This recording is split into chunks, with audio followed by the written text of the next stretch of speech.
मराठी शाळांचे बंद होणे, शाळांच्या इमारती पाडणे, खासगीकरण आणि माध्यमांतर या गंभीर मुद्द्यांवर ठोस चर्चा करण्यासाठी मराठी अभ्यास केंद्रातर्फे दादर येथील राजश्री शाहू सभागृहात ठरवून बंद पाडलेल्या आणि पाडल्या जाणाऱ्या मराठी शाळांची परिषद आयोजित करण्यात आली होती। या परिषदेला शिक्षण तज्ज्ञ, शिक्षक, सामाजिक कार्यकर्ते, पालक आणि विविध संघटनांचे प्रतिनिधी मोठ्या संख्येने उपस्थित होते। परिषदेत मराठी शाळांची सद्यस्थिती मांडत पुढील आंदोलनाची दिशा स्पष्ट करण्यात आली। डॉक्टर दीपक पवार यांनी यावेळी सांगितले की मराठी शाळा आणि मराठी भाषा वाचवण्यासाठी केवळ आंदोलने पुरेशी नसून कृतीशील कार्यक्रम राबवणे आवश्यक आहे। मराठी शाळांमध्ये विद्यार्थ्यांची संख्या वाढवली नाही तर पुनर्बांधणी झाल्यानंतरही त्या शाळा टिकणार नाहीत असा इशाराही त्यांनी दिलाय।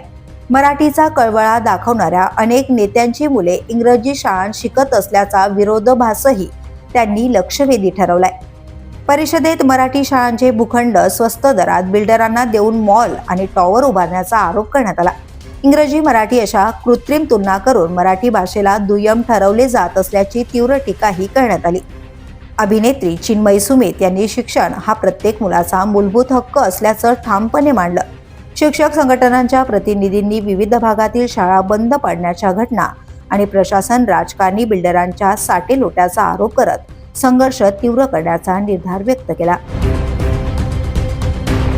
The police news bureau, Mumbai.